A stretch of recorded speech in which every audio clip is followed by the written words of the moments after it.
നോക്കൂ, സ്ക്രീനിൽ കാണുന്നുണ്ടെന്നാണ് വിചാരിക്കുന്നത്. നോക്കൂ.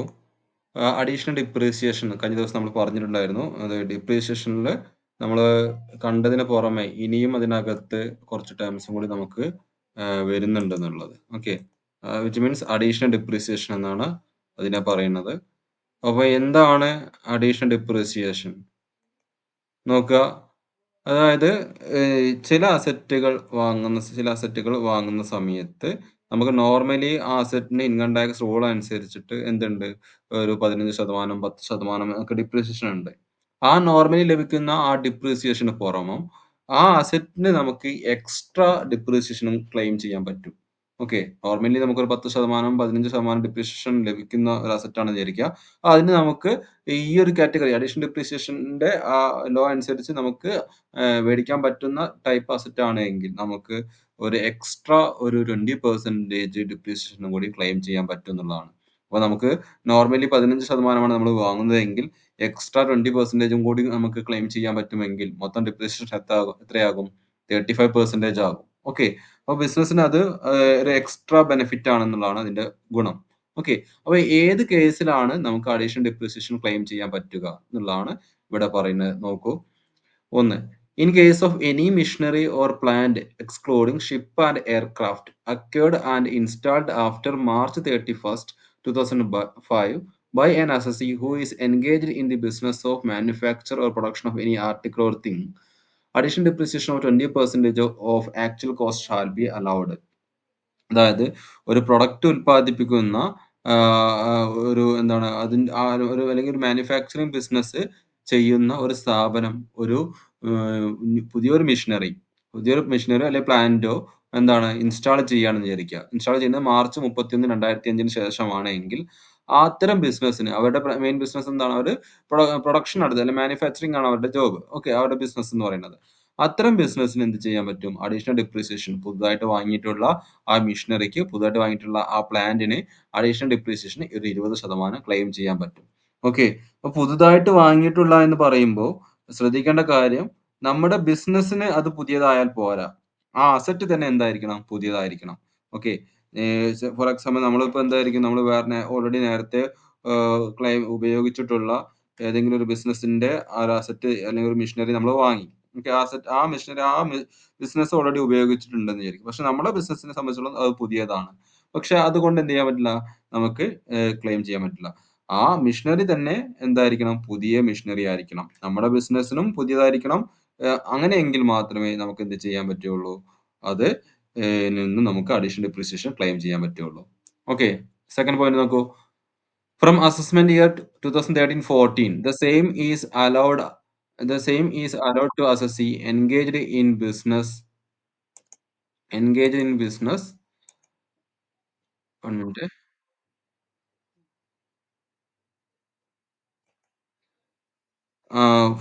നോക്കുക. From assessment year 2013-14, the same is allowed to assessee engaged in the business of generation and distribution of power, where the depreciation is provided on written down value method.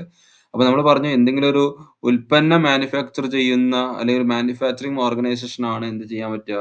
ഈ ഒരു additional depreciation claim ചെയ്യാന്ന് പറഞ്ഞു. അല്ലെ? Claim ചെയ്യാൻ പറ്റുന്ന അവർക്കാണെന്ന് പറഞ്ഞു.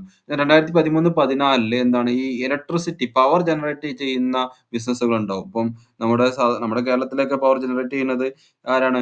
ഈ government സെക്ടറിലാണ് എങ്കിൽ ഈ ഇന്ത്യയിലെ പല സ്റ്റേറ്റുകളിലും പ്രൈവറ്റ് സെക്ടറുകളിൽ എന്തുണ്ട്? പവർ ജനറേറ്റ് ചെയ്യുന്നുണ്ട്. ഓക്കെ. അദാനി ഗ്രൂപ്പ് ഒക്കെ അതിന് വലിയൊരു എക്സാമ്പിൾ ആണ്. അപ്പൊ അത്തരം സ്ഥാപനങ്ങൾക്ക് പവർ ജനറേറ്റ് ചെയ്യുന്ന അത്തരം സ്ഥാപനങ്ങൾക്ക് എന്ത് ചെയ്യാം? അവർ പുതുതായിട്ട് ഇൻസ്റ്റാൾ ചെയ്തിട്ടുള്ള മെഷീനറിയുടെ പേരിൽ ഒരു അഡീഷണൽ ഡിപ്രീസിയേഷൻ 20% ക്ലെയിം ചെയ്യാൻ പറ്റും. Okay. Third point നോക്കൂ. From the assessment year 2017-18, the same is allowed to assessee engaged in the business of transmission of power. അതുപോലെ തന്നെ പവർ ജനറേറ്റ് ചെയ്യുന്ന പ്രൊഡ്യൂസ് ചെയ്യുന്ന ബിസിനസിന് പുറമെ പവർ ട്രാൻസ്മിറ്റ് ചെയ്യുന്ന ട്രാൻസ്മിഷൻ ഓഫ് പവർ ട്രാൻസ്മിഷൻ ചെയ്യുന്ന ബിസിനസ് ചെയ്യുന്ന സ്ഥാപനങ്ങൾ ഉണ്ടാവും. അത്തരം സ്ഥാപനങ്ങൾക്ക് എന്ത് ചെയ്യാൻ പറ്റും? അവരുടെ പ്ലാന്റ് ആൻഡ് മെഷീനറിക്ക് അഡീഷണൽ ഡിപ്രീസിയേഷൻ ക്ലെയിം ചെയ്യാൻ പറ്റും. 2017-18 അസസ്മെന്റ് ഇയർ മുതലാണ് അത് അങ്ങനെ ഒരു ആനുകൂല്യം ഉള്ളത്. ഓക്കെ. ഇനി നോക്കൂ. നാലാമത്തെ point. Where the asset is used for less than 180 days, then additional depreciation shall be 50% depreciation. അത് നമ്മൾ ഓൾറെഡി പറഞ്ഞതാണ് അല്ലേ? എന്താണ് നമ്മളൊരു അസറ്റ് ഡിപ്രീസിയേഷന്റെ കേസ് പറഞ്ഞപ്പോൾ തന്നെ പറഞ്ഞല്ലോ, ഒരു അസറ്റ് വാങ്ങി ഉപയോഗിക്കാൻ തുടങ്ങിയിട്ട് 180 ദിവസത്തിൽ താഴെയാണ് എങ്കിൽ നമുക്ക് ആ അസറ്റിൽ ക്ലെയിം ചെയ്യാൻ പറ്റുന്നത് അസറ്റിന്റെ ഡിപ്രീസിയേഷൻ റേറ്റ് എത്രയാണോ അതിന്റെ പകുതിയായിരിക്കും. 50% ആയിരിക്കും. അഡീഷണൽ ഡിപ്രീസിയേഷന്റെ കേസിലും സെയിം തന്നെയാണ്. അതായത് നമുക്ക് ആ അസറ്റ് ഉപയോഗിക്കാൻ തുടങ്ങിയത് 180 ഡേയ്സിന് താഴെയാണ്, 180 ദിവസത്തിൽ കുറവാണ് അസറ്റ് ഉപയോഗിക്കാൻ തുടങ്ങിയിട്ടുള്ളൂ എങ്കിൽ നമുക്ക് അഡീഷണൽ ഡിപ്രീസിയേഷൻ 20% ആണ്. അതിന്റെ 50 എന്ന് പറയുമ്പോൾ 10% നമുക്ക് ക്ലെയിം ചെയ്യാൻ പറ്റുകയുള്ളൂ. Okay. Balance 50% of additional depreciation can be claimed in next year. This is applicable in effect from assessment year 2016-17 and subsequent assessment year. അപ്പോൾ 10% ഡിപ്രീസിയേഷൻ നമുക്ക് ക്ലെയിം ചെയ്യാൻ പറ്റിയിട്ടില്ലല്ലോ, ക്ലെയിം ചെയ്യുന്നില്ലല്ലോ, 50% ക്ലെയിം ചെയ്യുന്നുള്ളൂ. ബാക്കി 50% നമുക്ക് അടുത്ത വർഷം എന്ത് ചെയ്യാം, ക്ലെയിം ചെയ്യാമെന്നാണ് പറയുന്നത്. അടുത്ത വർഷം ആകുമ്പോൾ എന്തായാലും എങ്ങനെയായാലും 180 ദിവസത്തിൽ കൂടുതലാവും അത് ഉപയോഗിക്കുന്നത്. സോ അതിനെന്ത് ചെയ്യാം, നമുക്ക് 100% ഡിപ്രീസിയേഷൻ അടുത്ത വർഷം നമുക്ക് ക്ലെയിം ചെയ്യാൻ പറ്റും. ഓക്കെ. അപ്പം ഇത്രയാണ് അഡീഷണൽ ഡിപ്രീസിയേഷനെ കുറിച്ച് പറയാനുള്ളത്. അപ്പൊ ഈ പോയിന്റ്സ് നിങ്ങൾ ജസ്റ്റ് ഒന്ന് ഓർത്ത് വെക്കുക. നിങ്ങൾക്ക് അത്രയധികം അപ്ലൈ ചെയ്യാനൊന്നും ഉണ്ടാവാറില്ല. അപ്പൊ മനസ്സിലാക്കേണ്ടത് അഡീഷണൽ ഡിപ്രീസിയേഷൻ ക്ലെയിം ചെയ്യണമെങ്കിൽ അസറ്റ് എന്തായിരിക്കണം? ചുരുക്കി പറയുകയാണെങ്കിൽ എന്തായിരിക്കണം? അസറ്റ് ഒരു പ്ലാന്റ് ആൻഡ് മെഷീനറി ആയിരിക്കണം, അല്ലെ? പ്ലാന്റ് ആൻഡ് മെഷീനറി ആയിരിക്കണം. ദെൻ അതുപോലെ തന്നെ ആ പ്ലാന്റ് ആൻഡ് മെഷീനറി എന്ന് പറയുന്ന സമയത്ത് അതിൽ ഷിപ്പ്, എയർക്രാഫ്റ്റ് തുടങ്ങിയ ആ മേഖലയിലുള്ള എന്താണ് മെഷീനറി, പ്ലാന്റ് ആൻഡ് മെഷീനറി അതിൽ എക്സെപ്റ്റഡ് ആണ്. ഓക്കെ. അതിന് എന്ത് കിട്ടില്ല, നമുക്ക് അഡീഷണൽ ഡിപ്രീസിയേഷൻ ക്ലെയിം ചെയ്യാൻ പറ്റില്ല. പിന്നെന്താ പറഞ്ഞത്, അഡീഷണൽ ഡിപ്രീസിയേഷൻ ക്ലെയിം ചെയ്യണമെങ്കിൽ ഒരു മാനുഫാക്ചറിംഗ് പ്രൊഡക്ഷൻ പ്രോസസ്സ് നടക്കുന്ന സ്ഥാപനമായിരിക്കണം. അവർ പുതുതായിട്ട് വാങ്ങിയിട്ടുള്ള പ്ലാന്റ് ആൻഡ് മെഷീനറി ആയിരിക്കണം. അവർക്ക് മാത്രം പുതുതായാൽ പോരാ, അത് ടോട്ടൽ ആ മെഷീനറി എന്തായിരിക്കണം, പുതുതായിരിക്കണം. ഓക്കെ. അതായത് നമ്മൾ സെക്കൻഡ് ഹാൻഡ് മെഷീനറി നമ്മൾ വാങ്ങി ഉപയോഗിക്കുമ്പോൾ നമ്മുടെ സ്ഥാപനത്തിന് ചിലപ്പോൾ അത് പുതിയ മെഷീനറി ആയിരിക്കും, പക്ഷെ ആ മെഷീനറി എന്താണ്, സെക്കൻഡ് ഹാൻഡ് ആണ്. ഓക്കെ. അപ്പൊ അങ്ങനെ ആയിട്ടുണ്ടെങ്കിൽ അഡീഷണൽ ഡിപ്രീസിയേഷൻ ക്ലെയിം ചെയ്യാൻ പറ്റില്ല. ആ ഒരു പോയിന്റ് ഓർമ്മയിൽ ഉണ്ടാവണം. പിന്നെ 2013-14 ശേഷം അഡീഷണൽ ഡിപ്രീസിയേഷൻ നമുക്ക് പവർ ജനറേഷൻ ബിസിനസ് നടത്തുന്ന സ്ഥാപനങ്ങൾക്ക് വേണമെങ്കിൽ ക്ലെയിം ചെയ്യാൻ പറ്റും. അതുപോലെ തന്നെ എന്താ പറഞ്ഞത്, പവർ ട്രാൻസ്മിറ്റ് ചെയ്യുന്ന സ്ഥാപനങ്ങൾക്കും അഡീഷണൽ ഡിപ്രീസിയേഷൻ ക്ലെയിം ചെയ്യാൻ പറ്റും. പിന്നെ asset put to use less than 180 days ആണെങ്കിൽ അപ്പോൾ നമുക്ക് അഡീഷണൽ ഡിപ്രീസിയേഷൻ അതിന്റെ 50% നമുക്ക് ക്ലെയിം ചെയ്യാൻ പറ്റുകയുള്ളൂ. ഓക്കെ. ഇത്രയും പോയിന്റ്സ് ജസ്റ്റ് ഒന്ന് മനസ്സിലാക്കി വെക്കുക. ഓക്കെ. ഇനി നോക്കൂ, അടുത്തൊരു ടേമാണ് ഡിപ്രീസിയേഷനുമായി ബന്ധപ്പെട്ടിട്ടുള്ള ടേം, അൺഅബ്സോർബ്ഡ് ഡിപ്രീസിയേഷൻ. എന്താണ് അൺഅബ്സോർബ്ഡ് ഡിപ്രീസിയേഷൻ എന്നുള്ളത് നോക്കൂ. Depreciation for a particular year is first deductible out of the profit or gain of business or profession of the previous year. അതായത് നമുക്കൊരു പെർട്ടിക്കുലർ ഇയറിൽ എന്താണ് ഒരു ഡിപ്രീസിയേഷൻ ഉണ്ടായിട്ടുണ്ടെങ്കിൽ ആ ഡിപ്രീസിയേഷൻ നമുക്ക് എന്ത് ചെയ്യാം, ആ ഒരു പെർട്ടിക്കുലർ ഇയറിലെ എന്താണ് profit, PGBP, profit or gain of business profession എന്നുള്ള ഹെഡിൽ നിന്ന് നമുക്ക് എന്ത് ചെയ്യാം, ആദ്യം ഡിഡക്ട് ചെയ്യാം.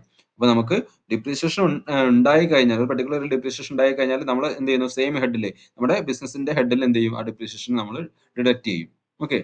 Then if the amount of profit is not sufficient to absorb the entire amount of depreciation, പക്ഷേ നമ്മുടെ നിയമം അനുസരിച്ച് നമുക്ക് പറയുന്ന 10%, 20%, 30% ഒക്കെ നമുക്ക് ഡിപ്രീസിയേഷൻ എന്ത് ചെയ്യാം, ഇൻകം ടാക്സ് റൂൾ അനുസരിച്ചിട്ട് നമുക്ക് അപ്ലിക്കബിൾ ആയിട്ടുള്ള റേറ്റിൽ നമ്മൾ ഡിപ്രീസിയേഷൻ എടുക്കുമ്പോൾ എന്താണ്, ആ ഡിപ്രീസിയേഷൻ മീറ്റ് ചെയ്യാൻ ആവശ്യമായിട്ടുള്ള പ്രോഫിറ്റ് ബിസിനസ്സിന് ഇല്ല എന്ന് വിചാരിക്കും.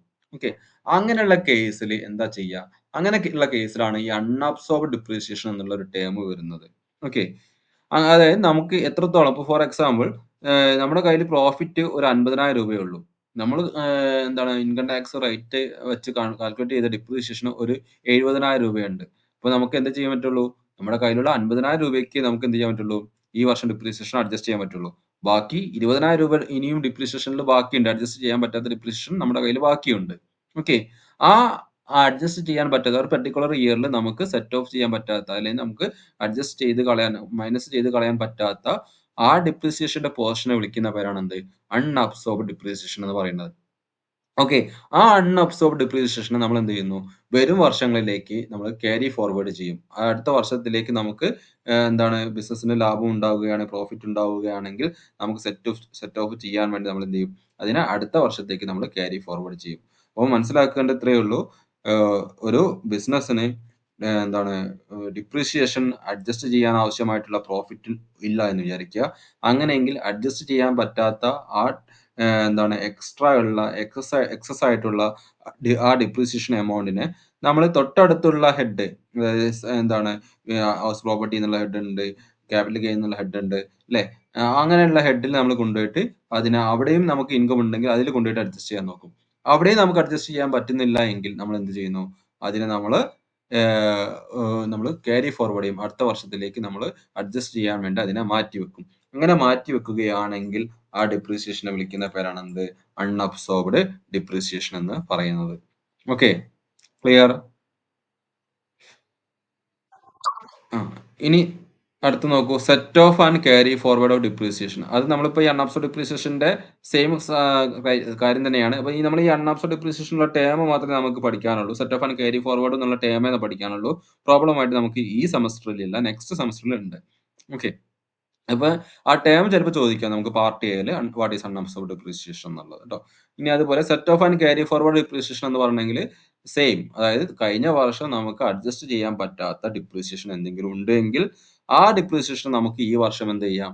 അഡ്ജസ്റ്റ് ചെയ്യാം. ഓക്കെ, അതാണ് സെറ്റ് ഓഫ്. ക്യാരി ഫോർവേഡ് എന്ന് പറഞ്ഞാൽ എന്താണ്? ഈ വർഷം നമുക്ക് അഡ്ജസ്റ്റ് ചെയ്യാൻ പറ്റാത്ത ഡിപ്രീസിയേഷനെ അടുത്ത വർഷത്തേക്ക് മാറ്റി വെക്കുന്നതിനെയാണ് എന്ത്? ക്യാരി ഫോർവേഡ് ഓഫ് ഡിപ്രീസിയേഷൻ എന്ന് പറയുന്നത്. ഓക്കെ, അപ്പോൾ രണ്ട് ടേമും തമ്മിലുള്ള ബന്ധമുണ്ട്. ഒന്നെന്താണ്? ഒന്ന് നമ്മൾ കഴിഞ്ഞ വർഷത്തെ ഡിപ്രീസിയേഷനെ നമ്മൾ ഈ വർഷം അഡ്ജസ്റ്റ് ചെയ്യുന്നു. നമുക്ക് കഴിഞ്ഞ വർഷം നമുക്ക് അഡ്ജസ്റ്റ് ചെയ്യാൻ പറ്റാത്ത കാരണത്താൽ ഈ വർഷം നമ്മൾ കൊണ്ടുവന്ന് അഡ്ജസ്റ്റ് ചെയ്യുന്നു. അത് സെറ്റ് ഓഫ്. ദെൻ നമുക്ക് ഈ വർഷം ആ ഡിപ്രീസിയേഷൻ അഡ്ജസ്റ്റ് ചെയ്യാൻ പറ്റില്ല എന്ന് വിചാരിക്കുക. അപ്പോൾ നമ്മൾ വീണ്ടും അതിനെ ക്യാരി ഫോർവേഡ് ചെയ്യും. അപ്പോൾ ക്യാരി ഫോർവേഡ് എന്ന് പറഞ്ഞെങ്കിൽ ഒരു പെർട്ടിക്കുലർ ഇയറിൽ ഇപ്പോൾ കഴിഞ്ഞ വർഷത്തെ ഡിപ്രീസിയേഷൻ അടുത്ത വർഷത്തേക്ക് മാറ്റി വെക്കുക എന്നുള്ളതല്ല. നമുക്ക് ഡിപ്രീസിയേഷന്റെ കേസിൽ എന്നാണോ ആ ഡിപ്രീസിയേഷൻ നമുക്ക് പൂർണ്ണമായിട്ടും അഡ്ജസ്റ്റ് ചെയ്ത് 0 ആവുന്നത്, അത്രയും കാലം വരെ നമുക്ക് അതിനെ ക്യാരി ഫോർവേഡ് ചെയ്യാവുന്നതാണ്. അപ്പോൾ set off and carry forward depreciation എന്താണ്? Until it is fully deducted. നമുക്ക് ആ ഫുൾ എമൗണ്ട് ഡിപ്രീസിയേഷൻ നമുക്ക് മൈനസ് ചെയ്യാൻ പറ്റുന്നത് എന്നാണോ അത്ര കാലം വരെ നമുക്ക് എന്ത് ചെയ്യാം? ആ ഡിപ്രീസിയേഷനെ ക്യാരി ഫോർവേഡ് ചെയ്യാം. ഓക്കെ, ഡിപ്രീസിയേഷന്റെ പ്രത്യേകതയാണ് കേട്ടോ അത്. ഇനി നമ്മൾ ഇൻകം ഫ്രം ബിസിനസ് പ്രൊഫഷൻ എന്നുള്ള ഈ ഒരു ചാപ്റ്ററിൽ നമ്മൾ ഓൾറെഡി ഇൻട്രൊഡക്ഷൻ പറഞ്ഞിട്ടുണ്ടായിരുന്നു. അതിലെ ഒരു ഏരിയ ആണ് നമ്മൾ നോക്കുന്നത്. അതിൽ പ്രൊഫഷൻ എന്നാൽ എന്താന്നുള്ളതാണ് നോക്കുന്നത്. നോക്ക്, profession is an occupation which require intellectual skill or physical work supported by intellectual skill. It require expertise, knowledge, training and experience. Fees is the reward and service is the motive. Profession എന്ന് പറഞ്ഞാൽ എന്താണ്? Profession എന്നാൽ ഒരു ജോലിയാണ് അല്ലെ. Which require intellectual skill. നമുക്ക് ഒരു intellectual skill ആവശ്യമുള്ള, ഒരു ഫിസിക്കൽ വർക്ക് ആവശ്യമുള്ള, അല്ലെങ്കിൽ എന്താണ്, or physical work support by intellectual skill. Intellectual skill ആവശ്യമുള്ള ഒരു ഫിസിക്കൽ വർക്ക് ആകാം, അല്ലെങ്കിൽ ഒരു ഇന്റലക്ച്വൽ സ്കിൽ ഉപയോഗിച്ച് ചെയ്യുന്ന ഒരു ജോലിയാണ് പ്രൊഫഷൻ എന്ന് പറയുന്നത്. Okay, then it require expertise, knowledge, training and experience. അത് നമുക്ക് ഈ ഒരു പ്രൊഫഷൻ ആണ്. ഇപ്പൊ ഡോക്ടർ ആണെങ്കിൽ നമുക്കറിയാം, ഡോക്ടർ ആണെങ്കിൽ നമ്മൾ പരീക്ഷ എഴുതി പാസ്സായാൽ മാത്രം പോരാ. അതിനെന്ത് വേണം? നമ്മൾ അതിലൊരു എക്സ്പെർട്ടൈസ് വേണം. അതിന് നമ്മൾ എന്ത് ചെയ്യും? നമ്മുടെ സീനിയർ ആയിട്ടുള്ള ആളുകൾക്ക് കീഴിൽ നമ്മൾ ട്രെയിനിങ് എടുക്കും അല്ലെ. അതിലൂടെ നമ്മൾ എക്സ്പീരിയൻസ് നേടിയെടുക്കും. എന്നിട്ടല്ലേ നമ്മൾ നമ്മുടെ പ്രൈവറ്റ് പ്രാക്ടീസിലേക്കാണ്, നമ്മുടെ ഇൻഡിവിജ്വൽ പ്രാക്ടീസിലേക്ക് പോവുള്ളൂ ഒരു ഡോക്ടറെ സംബന്ധിച്ചിടത്തോളം. അല്ല, അത് പഠിച്ചിറങ്ങി നാളെ തന്നെ സ്റ്റെതസ്കോപ്പ് എടുത്തിട്ട് ചികിത്സിക്കാൻ പോയിട്ടുണ്ടെങ്കിൽ ചിലപ്പോൾ എന്തായിരിക്കും? ആ, അത് അത്ര നല്ലതായിരിക്കില്ല. ഓക്കെ, അപ്പം അതുകൊണ്ട് ഒരു പ്രൊഫഷൻ എന്ന് പറഞ്ഞിട്ടുണ്ടെങ്കിൽ ഏത് ജോബ്, അഡ്വക്കേറ്റ് ആണെന്ന് വിചാരിക്കും. അഡ്വക്കേറ്റ് ആണെങ്കിൽ എന്ത് ചെയ്യണം? നമ്മള് LLB ഒക്കെ കഴിഞ്ഞ് നമ്മൾ നേരെ കോടതി പോയിട്ട് വാദിക്കാൻ പോയാൽ നമുക്ക് നടക്കില്ല, കാര്യങ്ങൾ നടക്കില്ല. നമ്മൾ അതിന് എന്ത് ചെയ്യണം? നമ്മൾ വാദിക്കാൻ പോകുന്ന സമയത്ത് നമുക്ക് ആരും കേസ് ഏൽപ്പിച്ച് തരുമില്ല. നമ്മൾ എന്ത് ചെയ്യണം? നമ്മൾ സീനിയർ ആയിട്ടുള്ള ഒരുപാട് അഡ്വക്കേറ്റുമാരുടെ കീഴിൽ പോയി പ്രാക്ടീസ് ചെയ്യണം. നമ്മൾ കണ്ടു പഠിക്കണം, കാര്യങ്ങൾ അറിയണം അല്ലെ. അപ്പോൾ അങ്ങനെ ഉണ്ടാക്കിയെടുക്കുന്ന ഒരു സംഭവമാണ് പ്രൊഫഷൻ എന്ന് പറയുന്നത്. ആ പ്രൊഫഷൻ എന്ന് പറഞ്ഞ ജോബിൽ നിന്ന് നമുക്ക് കിട്ടുന്ന ഇൻകത്തിനെ വിളിക്കുന്ന പേരെന്താണ്? ഫീസ് എന്നാണ്. Fees is the reward. അപ്പൊ ആ ഇൻകത്തിൽ നിന്ന് നമുക്ക് അല്ലെങ്കിൽ പ്രൊഫഷൻ എന്ന ജോബിൽ നിന്ന് ലഭിക്കുന്ന ഇൻകത്തിനെ വിളിക്കുന്ന പേര് ഫീസ് എന്നാണ്. ആ പ്രൊഫഷന്റെ ലക്ഷ്യം എന്ന് പറഞ്ഞാൽ എന്താണ്? സർവീസ് മോട്ടീവ് ആണ്. ഓക്കെ, എക്സാമ്പിൾ ആയിട്ട് പറയുന്നതാണ് ഡോക്ടർ, അഡ്വക്കേറ്റ്സ് ഒക്കെയാണ് അതിന് എക്സാമ്പിൾ ആയിട്ട് പറയുന്നത്. ഓക്കെ, അത് നമ്മൾ ചെറിയ ക്ലാസ്സിൽ പഠിച്ചിട്ടുണ്ട് എന്താ പ്രൊഫഷൻ എന്നുള്ളതൊക്കെ. +2 ക്ലാസ്സുകളിലാണ് പ്രൊഫഷനും ബിസിനസ്സും തമ്മിലുള്ള വ്യത്യാസങ്ങളൊക്കെ നമ്മൾ പഠിച്ചതാണ്. ഓക്കെ, ഇനി methods of maintaining books of accounts by professionals. ഒരു professionals books of accounts maintain ചെയ്യാൻ അവർക്ക് ഫോളോ ചെയ്യാൻ പറ്റുന്ന മെത്തേഡുകൾ എന്തൊക്കെയാണെന്നാണ്. അതിൽ ഒന്ന് ക്യാഷ് ബേസ്ഡ് സിസ്റ്റം ഉണ്ട്, മെർക്കന്റൈൽ ബേസ്ഡ് സിസ്റ്റം ഉണ്ട്, ഹൈബ്രിഡ് സിസ്റ്റം ഉണ്ട്. അപ്പോൾ ഇത് ജസ്റ്റ് നിങ്ങൾ മനസ്സിലാക്കി വെച്ചാൽ മതി എന്താന്നുള്ളത്. ക്യാഷ് ബേസ്ഡ് സിസ്റ്റം എന്ന് പറഞ്ഞിട്ടുണ്ടെങ്കിൽ എന്താണ്? ഒരു പെർട്ടിക്കുലർ ഇയറിൽ നടക്കുന്ന ക്യാഷിന്റെ റെസിപ്റ്റും പേയ്മെന്റിന്റെ അടിസ്ഥാനത്തിൽ നമ്മൾ അക്കൗണ്ട്സ് റെക്കോർഡ് ചെയ്യുകയാണെങ്കിൽ അതിനെ ക്യാഷ് ബേസ്ഡ് സിസ്റ്റം എന്ന് പറയും. മെർക്കന്റൈൽ ബേസ്ഡ് സിസ്റ്റം എന്ന് പറഞ്ഞെങ്കിൽ അവിടെ അക്രൂവൽ ബേസിസ് ആണ് നോക്കുന്നത്. ആ പർട്ടിക്കുലർ ഇയറിൽ നമുക്ക് ക്യാഷ് ചിലപ്പോൾ കിട്ടിയിട്ടുണ്ടാവില്ല. പക്ഷെ ആ പർട്ടിക്കുലർ ഇയറിൽ ലഭിക്കേണ്ട ഇൻകം ആയിരിക്കും. കാരണം ആ പർട്ടിക്കുലർ ഇയറിൽ നമ്മൾ നൽകിയിട്ടുള്ള സർവീസസിൽ നിന്നും ലഭിക്കേണ്ട ഇൻകം ഉണ്ട്. പക്ഷെ നമുക്ക് ചിലപ്പോൾ ലഭിച്ചിട്ടുണ്ടായിരിക്കില്ല. എങ്കിൽ നമ്മൾ എന്ത് ചെയ്യണം? അതിനെ നമ്മൾ ആ ഒരു പർട്ടിക്കുലർ ഇയറിലെ ഇൻകം ആയിട്ട് പരിഗണിക്കണം. അല്ലെങ്കിൽ ആ പർട്ടിക്കുലർ ഇയറിൽ നമ്മൾ അതിനെ പരിഗണിക്കണം. ആ ട്രാൻസാക്ഷൻ നമ്മൾ പരിഗണിക്കണം. ഓക്കെ. അങ്ങനെയുള്ള സിസ്റ്റത്തിന് വിളിക്കുന്നവരാണ് മെർക്കന്റൈൽ ബേസ്ഡ് സിസ്റ്റം എന്ന് പറയുന്നത്. ഓക്കെ.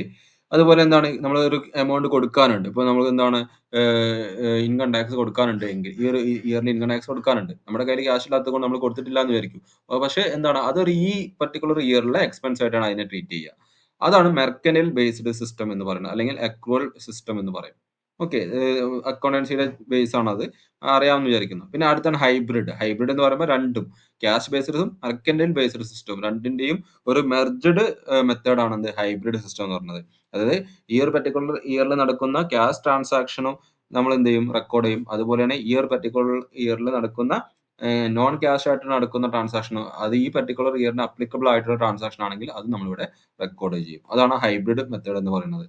അപ്പോൾ ഒരു പ്രൊഫഷണൽസിന് ഈ 3 സിസ്റ്റത്തിൽ ഏത് സിസ്റ്റം വേണമെങ്കിലും അവർക്ക് ഫോളോ ചെയ്യാം എന്നാണ് പറയുന്നത്. പിന്നെ അടുത്ത് നോക്കൂ, പ്രൊഫഷൻ ഇൻക്ലൂഡ് വൊക്കേഷൻ. നമ്മൾ പ്രൊഫഷന്റെ ഇൻട്രൊഡക്ഷൻ PGP ഇൻട്രൊഡക്ഷൻ ചാപ്റ്റർ സമയം നമ്മൾ പറഞ്ഞിട്ടുണ്ടായിരുന്നു. എന്താണ് പ്രൊഫഷൻ ഇൻക്ലൂഡ്സ് വൊക്കേഷൻ എന്നുള്ള ടേം. പ്രൊഫഷനെ കുറിച്ച് അങ്ങനെയാണ് പറയുന്നത്. Profession include vocation. അതായത് എന്താണ് വൊക്കേഷൻ എന്ന് പറഞ്ഞെങ്കിൽ വൊക്കേഷൻ എന്ന് പറഞ്ഞാൽ ഞാൻ അന്ന് പറഞ്ഞിരുന്നു. എന്താണ് ഒരു സ്കില്ലിലൂടെ നമ്മള് എന്താണ് നമുക്ക് നേടിയെടുക്കുന്ന വരുമാനത്തിനെയാണ് അതിനെയാണ് വൊക്കേഷൻ എന്നതുകൊണ്ട് ഉദ്ദേശിക്കുന്നത്. അപ്പം ഡാൻസിങ്, ആക്ടിങ്, സിംഗിങ് ഒക്കെയാണ് എന്ത് ഈ വൊക്കേഷൻ എന്നതുകൊണ്ട്. അപ്പൊ അതിലൂടെ ഇപ്പൊ ഡാൻസിങ് അറിയുന്ന ഒരാള് ആണെങ്കിൽ അയാൾ ഡാൻസിങ്ങിലൂടെ ഇപ്പൊ ഡാൻസർ എന്ന് പറഞ്ഞ ഒരു പ്രൊഫഷൻ ആണ്. ഓക്കെ. പിന്നെ എന്താണ് സിംഗിങ് ഒരു പ്രൊഫഷൻ ആയിരിക്കാം. ആക്ടിങ് ഒരു പ്രൊഫഷൻ ആയിരിക്കാം. അപ്പൊ അവിടെ പ്രൊഫഷണൽ ഇൻകം നമ്മൾ എന്ത് ഒരു സാധാരണ ബിസിനസിന്റെ അല്ലെങ്കിൽ നമ്മുടെ ഡിഫറൻസ് പറയുന്ന സമയത്ത് ഒരു പ്രൊഫഷൻ ആവണമെങ്കിൽ അവിടെ എന്തുണ്ടായിരിക്കണം? ഒരു പ്രൊഫഷണൽ ബോഡി ഉണ്ടായിരിക്കണം. പ്രൊഫഷണൽ ബോഡി ഇപ്പൊ ഡോക്ടർ ആണെങ്കിൽ നമുക്ക് MBBS നമുക്ക് മെമ്പർഷിപ്പ് കിട്ടണം. ഓക്കെ. അപ്പൊ ഒരു സിംഗറെ സംബന്ധിച്ചോളം സിംഗർക്ക് അങ്ങനെ സർട്ടിഫിക്കറ്റ് ഉണ്ട്. സിംഗർ ആകുന്ന സർട്ടിഫിക്കറ്റ് ഇല്ല. ആക്ടിങ്ങിന് എന്തെങ്കിലും സർട്ടിഫിക്കറ്റ് ഉണ്ടോ? ഡാൻസിങ്ങിന് എന്തെങ്കിലും സർട്ടിഫിക്കറ്റ് ഉണ്ടോ? അപ്പൊ അങ്ങനെ സർട്ടിഫിക്കറ്റ് ഉള്ള ഇപ്പൊ ഡാൻസിങ്ങിന് MA BA ഒക്കെ ഉണ്ട്. അത് വേറെ പോയിന്റ്. പക്ഷെ എന്താണ് അങ്ങനെ തന്നെ ആവണമെന്നില്ല. ഓക്കെ. നമ്മുടെ ഇൻബോൺ എന്താണ് കഴിവ്, ഹോബീസ് അതിലൂടെ നമ്മൾ വരുമാനം ഉണ്ടാക്കുകയാണെങ്കിൽ അതും എന്താണ് പ്രൊഫഷണൽ ഇൻകം ആയിട്ടാണ് ഇൻകം ടാക്സ് കൺസിഡർ ചെയ്യുന്നത്. ഓക്കെ. Then business. ബിസിനസ് എന്താന്നുള്ളത് നമ്മൾ അന്ന് പറഞ്ഞിട്ടുണ്ടായിരുന്നു. എന്താണ് business? Any trade, commerce or manufacture or adventure or concern in the nature of trade, commerce or manufacture എന്ന് പറഞ്ഞു. ഏതെങ്കിലും തരത്തിലുള്ള ട്രേഡ് ആവാം, കൊമേഴ്സ് ആവാം, അല്ലെങ്കിൽ മാനുഫാക്ചറിംഗ് ഓർഗനൈസേഷൻ ആവാം. ഓക്കെ. അപ്പം അത്തരത്തിലുള്ള സ്ഥാപനങ്ങളെയാണ് നമ്മൾ എന്ത് വിളിക്കുന്നത്? ബിസിനസ് എന്ന് പറയുന്നത്. നിങ്ങൾ ആ ഡെഫിനിഷൻ ഒന്ന് നോക്കി വെക്കുന്നത് നല്ലതാണ്. ഇൻകം ടാക്സിന്റെ പോയിന്റ് ഓഫ് വ്യൂ ബിസിനസിനെ നമ്മൾ മൂന്നായിട്ടാണ് തിരിക്കുന്നത്. ഒന്ന് സ്പെക്കുലേഷൻ ബിസിനസ്, പിന്നെ specified business under section 35 AD, ordinary business എന്ന് പറയും. ഓക്കെ. അപ്പൊ സ്പെക്കുലേഷൻ ബിസിനസ് എന്ന് പറഞ്ഞാൽ എന്താണ്? അതായത് ഊഹക്കച്ചവടം എന്ന് പറയും. ഊഹക്കച്ചവടം എന്ന് പറഞ്ഞെങ്കിൽ നമ്മള് എന്താണ് ഈ ഈ നമ്മള് സ്പെക്കുലേഷൻസ് അപ്പൊ വില കയറും, വില കൂടും. ഇപ്പൊ ഈ ഷെയർ മാർക്കറ്റ് ഒക്കെ അങ്ങനെ ഒരു എക്സാമ്പിൾ ആണ്. വില കൂടും, വില കുറയും എന്നൊക്കെ നമ്മൾ പ്രെഡിക്റ്റ് ചെയ്തിട്ട് അതിനനുസരിച്ച് നമ്മൾ എന്ത് ചെയ്യുന്നു? ഗോൾഡിൽ ഇൻവെസ്റ്റ് ചെയ്യുന്നു, അല്ലെങ്കിൽ മറ്റെന്തെങ്കിലും അസറ്റുകളിൽ ഇൻവെസ്റ്റ് ചെയ്യുന്നു. അങ്ങനെ വരുമാനം ഉണ്ടാക്കുന്നതിനെയാണ് സ്പെക്കുലേഷൻ ബിസിനസ് എന്ന് പറയുന്നത്. ഓക്കെ. പിന്നെ സെക്ഷൻ 35 AD പറയുന്ന കുറച്ച് ബിസിനസ്സുകളുണ്ട്. അത് നമ്മള് സെക്ഷൻ 35 AD എന്ന് പറയുന്നത് എന്താണ് ഈ അതിനകത്ത് കുറച്ച് ബിസിനസ്സുകള് ഇൻകം ടാക്സിന്റെ വിച്ച് മീൻസ് ഇൻകം ടാക്സ് ലോയില് കുറച്ച് ബിസിനസ്സുകൾ അതിനകത്ത് സ്പെസിഫൈഡ് ബിസിനസ് ആണ്. സ്പെസിഫൈഡ് ബിസിനസ് എന്ന് അതിനെ പറയാം.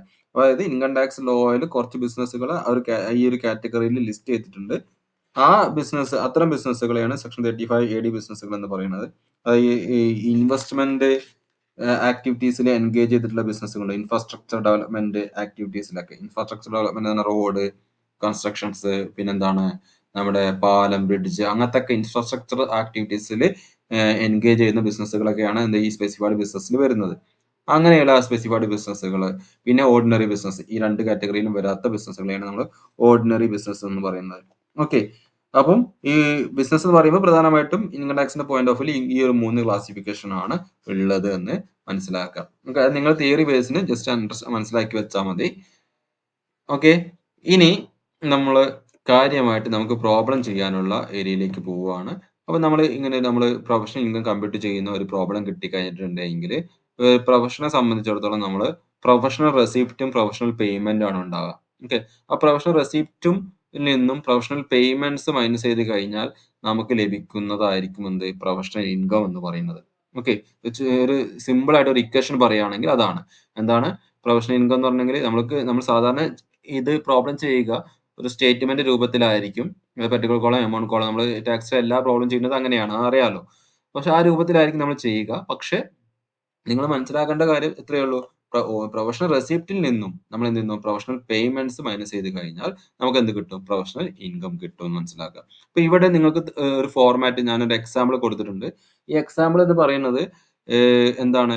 ഒരു ഡോക്ടർ അല്ലെങ്കിൽ ആ ഒരു മേഖലയിലെ മെഡിക്കൽ പ്രൊഫഷണൽസിന്റെ ഇൻകംസും അവരുടെ പേയ്മെന്റ്സും കാണിച്ചിട്ടുള്ള ഒരു ചെറിയൊരു എക്സാമ്പിൾ ആണ് ഞാനിവിടെ ഫോർമാറ്റിന് വേണ്ടി ഉപയോഗിച്ചിട്ടുള്ളത്. കാരണം പ്രൊഫഷൻ എന്ന് പറയുമ്പോൾ നമുക്കൊരു അങ്ങനെ ഒരു പർട്ടിക്കുലർ ഫോർമാറ്റ് നമുക്ക് എന്താണ് എക്സാമ്പിൾ ആയിട്ട് പറയാൻ പറ്റില്ല. അല്ലെങ്കിൽ എടുക്കാൻ പറ്റില്ല. കാരണം എന്തുകൊണ്ടെന്ന് വെച്ചിട്ടുണ്ടെങ്കിൽ എന്താണ് ഡോക്ടർക്ക് ലഭിക്കുന്ന ഇൻകം ആയിരിക്കില്ല ആ ഒരു നാച്ചുറൽ ഇൻകം ആയിരിക്കില്ല ഒരു അഡ്വക്കേറ്റ് എന്ന് പറഞ്ഞ ആൾക്ക് ലഭിക്കുന്ന ഇൻകത്തിന്റെ പേരുകൾ അല്ലെ? ഒരു ടീച്ചർക്ക് ലഭിക്കുന്ന ഇൻകത്തിന്റെ പേരുകൾ അപ്പൊ ഓരോ പ്രൊഫഷൻസിനും ലഭിക്കുന്ന ഇൻകത്തിന്റെ പേരിന് വ്യത്യാസങ്ങൾ ഉണ്ടായിരിക്കും. അവരുടെ പേയ്മെന്റ്സിന് വ്യത്യാസം ഉണ്ടായിരിക്കും. അപ്പൊ അതുകൊണ്ട് നമുക്ക് ഓരോരോ പ്രൊഫഷൻസിന്റെയും എന്താണ് ലിസ്റ്റുകൾ നമുക്ക് ഉണ്ടാക്കുക എന്നുള്ളത് ഒരു പ്രയാസമായ കാര്യമാണ്. അപ്പോൾ മനസ്സിലാക്കേണ്ടത് ഇപ്പൊ ഡോക്ടർ ആണെങ്കിൽ ഡോക്ടറുമായി ബന്ധപ്പെട്ട വരുമാന മാർഗ്ഗങ്ങൾ എന്തൊക്കെയായിരിക്കും? അവർക്ക് ആ ഡോക്ടർ എന്നുള്ള പ്രൊഫഷനുമായി ബന്ധപ്പെട്ട പേയ്മെന്റ്സുകൾ എന്തൊക്കെയായിരിക്കും? അതേ നമ്മളിവിടെ പരിഗണിക്കേണ്ടതുള്ളൂ. അപ്പോൾ ഞാൻ ഈ ഒരു എക്സാമ്പിൾ എടുക്കാനുള്ള കാരണം നമുക്ക് മിക്കവാറും ടെക്സ്റ്റ് ബുക്കിലുള്ള പ്രോബ്ലംസിലൊക്കെ അധികവും യൂസ് ചെയ്യുന്നത് പ്രൊഫഷണൽ ഡോക്ടർ എന്നുള്ള പ്രൊഫഷന്റെ ആണ്. അപ്പൊ അതുകൊണ്ട് ഞാൻ അതൊരു എക്സാമ്പിൾ ആക്കി എടുത്തിട്ട് ഒരു ഫോർമാറ്റ് ഉണ്ടാക്കിയതാണ് ഇവിടെ തന്നത്. ഓക്കെ. അപ്പൊ നിങ്ങൾ ആ ഒരു ഫോർമാറ്റ് എന്താണ് ഒരു സ്ഥിരം ഫോർമാറ്റ് ആണെന്ന് വിചാരിക്കരുത്. എന്ത് പ്രൊഫഷൻ ആണോ ചോദിക്കുന്നത് അതിനനുസരിച്ച് നിങ്ങൾക്ക് അതിനെ കൺവേർട്ട് ചെയ്യാൻ നിങ്ങളുടെ കോമൺ സെൻസ് ഉപയോഗിക്കണം. ഫോർ എക്സാമ്പിൾ ചാർട്ടേർഡ് അക്കൗണ്ടന്റിന്റെ ഒരു പ്രൊഫഷൻ ആണ്. അപ്പൊ ചാർട്ടേർഡ് അക്കൗണ്ടന്റിനെ സംബന്ധിച്ചിടത്തോളം എന്താണ് ഇപ്പൊ ഇവിടെ നോക്കൂ ഞാൻ ഡോക്ടറുടെ അല്ലെങ്കിൽ മെഡിക്കൽ മേഖലയിലുള്ള ഒരാളുടെ എന്താണ് പ്രൊഫഷണൽ ഇൻകംസ് ആണ് ഇവിടെ എഴുതിയിട്ടുള്ളത്. കൺസൾട്ടേഷൻ ഫീസ്, സർജറി ഫീസ്, അല്ലെ? Sale of medicine, gift from patient. അപ്പോൾ ഒരു ചാർട്ടേർഡ് അക്കൗണ്ടന്റിനെ സംബന്ധിച്ചിടത്തോളം ഇങ്ങനെ ഈ തരത്തിലുള്ള ഇൻകം ഉണ്ടാവുമോ? കൺസൾട്ടേഷൻ ഫീസ് ചിലപ്പോൾ ഉണ്ടാവും. പക്ഷെ എന്താണ് surgery fees, sale of medicine ആ പേരിലുള്ള ഇൻകംസ് ഉണ്ടാവുമോ? അപ്പൊ ഉണ്ടാവില്ല. അപ്പം ഓരോരോ ടൈപ്പ് പ്രൊഫഷണലിന് ആ ഒരു ടൈപ്പ് പ്രൊഫഷനുമായിട്ട് സാധ്യതയുള്ള ഇൻകംസ് ഉണ്ടാവും. അതേ നമ്മളിവിടെ പരിഗണിക്കേണ്ടതുള്ളൂ എന്ന് മനസ്സിലാക്കുക. ഓക്കെ. ജസ്റ്റ് ഈ എക്സാമ്പിൾ നിങ്ങളൊന്ന് നോക്കി വെക്കുന്നത് നല്ലതാണ്. അപ്പൊ നിങ്ങൾ ഈ ഒരു ഫോർമാറ്റ് നോട്ടിൽ എഴുതി വെക്കുന്നത് നല്ലതാണ്. അപ്പൊ ഫോർമാറ്റ് എഴുതുന്ന സമയത്ത് ഞാൻ പറഞ്ഞത് ഓർമ്മയുണ്ടാവണം. ഇത് ഡോക്ടർ എന്നുള്ള മേഖലയിലുള്ള അല്ലെങ്കിൽ മെഡിക്കൽ പ്രൊഫഷനുമായി ബന്ധപ്പെട്ടിട്ടുള്ള ഒരു എന്താണ് ചെറിയൊരു അതും കംപ്ലീറ്റ് എന്താണ് പ്രൊഫഷണൽ ഇൻകംസും കംപ്ലീറ്റ് പ്രൊഫഷണൽ പേയ്മെന്റ്സും നമ്മൾ എടുത്തതിനപ്പുറത്തേക്ക് ചിലപ്പോൾ പ്രൊഫഷണൽ ഇൻകംസും ഉണ്ടാവാം. ഇൻകം ആണോ പേയ്മെന്റ് ആണോ എന്ന് മനസ്സിലാക്കുക. പ്രൊഫഷണൽ ഇൻകം ആണോ പ്രൊഫഷണൽ പേയ്മെന്റ് ആണോ എന്ന് മനസ്സിലാക്കുക. നിങ്ങൾക്ക് സാധിക്കണം. ആ പ്രൊഫഷണൽ ഇൻകത്തിൽ നിന്ന് പ്രൊഫഷണൽ പേയ്മെന്റ് മൈനസ് ചെയ്ത് കഴിഞ്ഞാൽ നമുക്ക് എന്ത് കിട്ടും? ഇൻകം ഫ്രം പ്രൊഫഷൻ എന്നുള്ള ഒരു ഇൻകം ഫ്രം പ്രൊഫഷൻ നമുക്ക് കിട്ടും. ഓക്കെ. അപ്പൊ നോക്കി ഇത് ഇവിടെ നോക്കി ഇവിടെ എന്തൊക്കെയാ വരുന്നത്? Consultation fees, surgery fees, sale of medicine, അതായത് മരുന്നുകൾ വിറ്റ് കിട്ടുന്ന വരുമാനം. പേഷ്യൻസിന്റെ കയ്യിൽ നിന്ന് എന്തെങ്കിലും ഗിഫ്റ്റ് കിട്ടുകയാണെങ്കിൽ അതൊരു ഡോക്ടറെ സംബന്ധിച്ചിടത്തോളം അയാളുടെ ഇൻകം ആണ്. ഓക്കെ. പിന്നെ മറ്റു തരത്തിലുള്ള പ്രൊഫഷണൽ റെസിപ്റ്റുകൾ എന്തെങ്കിലും ഉണ്ടെങ്കിൽ അതായത് ചിലപ്പോൾ എന്തുണ്ടാവാം നമുക്ക് കൺസൾട്ടേഷൻ ഫീസിന് പുറമെ നമ്മൾ ഏതെങ്കിലും കോളേജുകളിൽ എന്താണ് പഠിപ്പിക്കുന്നുണ്ടെങ്കിൽ വിസിറ്റിംഗ് ഫീസ് എന്ന് പറയും. അങ്ങനെ എന്തെങ്കിലും ഉണ്ടാവാം. പിന്നെന്താണ് നമുക്ക് സെമിനാറുകൾ പങ്കെടുക്കുമ്പോൾ കിട്ടുന്ന വരുമാനങ്ങൾ ഉണ്ടാകാം. ഓക്കെ. അപ്പൊ അത്തരം പല തരത്തിൽ അതൊക്കെ പക്ഷെ എന്തായിരിക്കണം ആ ഡോക്ടർ പ്രൊഫഷന്റെ ഭാഗമായിരിക്കണം. എങ്കിൽ നമുക്ക് അതിനെയെല്ലാം ഇവിടെ എടുക്കാം. ഓക്കെ. അങ്ങനെ മൊത്തം ആ ഡോക്ടർ എന്നുള്ള പ്രൊഫഷനിൽ നിന്ന് കിട്ടുന്ന ഇൻകത്തിനെ നമ്മൾ ടോട്ടൽ ചെയ്യും. ആ അതിനെ ടോട്ടൽ പ്രൊഫഷണൽ റെസിപ്റ്റ് എന്ന് പറഞ്ഞിട്ട് നമ്മൾ എന്ത് ചെയ്യും? ഔട്ടർ കോളത്തിൽ എഴുതും. 2 കോളം വരയ്ക്കുകയാണെങ്കിൽ അതിന്റെ രണ്ടാമത്തെ കോളത്തിൽ ആ ടോട്ടൽ പ്രൊഫഷണൽ റെസിപ്റ്റിനെ നമ്മൾ എഴുതും. ക്ലിയർ? അതിൽ നിന്നും പ്രൊഫഷണൽ പേയ്മെന്റ്സ് എന്തെങ്കിലും ഉണ്ടെങ്കിൽ ഒരു ഡോക്ടർ മെഡിക്കൽ മേഖലയിലുള്ള ഒരാൾക്ക് വരാൻ സാധ്യതയുള്ള പേയ്മെന്റുകൾ എന്തൊക്കെയാണ്? ഒന്ന് റെന്റ് ഓഫ് ക്ലിനിക്. അയാള് വാടകയ്ക്കാണ് ആ ഒരു ക്ലിനിക്ക് വർക്ക് ചെയ്യുന്നതെങ്കിൽ ആ ക്ലിനിക്കിന് കൊടുക്കുന്ന വാടക. Salary of nurse and staff. നേഴ്സിനും സ്റ്റാഫിനും കൊടുക്കുന്ന സാലറി. മെഡിസിൻസ് വാങ്ങാൻ എടുക്കുന്ന എമൗണ്ട് ല്ലേ? പിന്നെ സർജിക്കൽ എക്വിപ്മെന്റ്സ് അതിന് വരുന്ന ഡിപ്രീസിയേഷൻ. പിന്നെന്താണ് ഡോക്ടർമാരുടെ മെഡിക്കൽ ബുക്സുകളൊക്കെ ചിലപ്പോൾ അവർ വാങ്ങാൻ സാധ്യതയുണ്ട്. അപ്പോൾ അങ്ങനെ മെഡിക്കൽ ബുക്സിന്റെ ഒക്കെ സബ്സ്ക്രിപ്ഷൻസ് ഒക്കെ എന്തായാലും ഡോക്ടർ ആ ഒരു മേഖലയിൽ, കാരണം ഓരോ വർഷം പുതിയ പുതിയ അസുഖങ്ങളൊക്കെ അല്ലേ വരുന്നത്. അപ്പോൾ അവർ പഠിച്ചിറങ്ങുന്ന കാലത്തുള്ള രോഗങ്ങളൊന്നുമല്ല എന്താണ് ഭാവിയിൽ ഉണ്ടാവുക. അപ്പൊ അതുകൊണ്ട് എല്ലാ മേഖല പുതിയ പുതിയ അപ്ഡേറ്റ്സ് കിട്ടാൻ വേണ്ടി ഇങ്ങനെ മെഡിക്കൽ സബ്സ്ക്രിപ്ഷൻസ് ഒക്കെ അവർക്കുണ്ടാവും.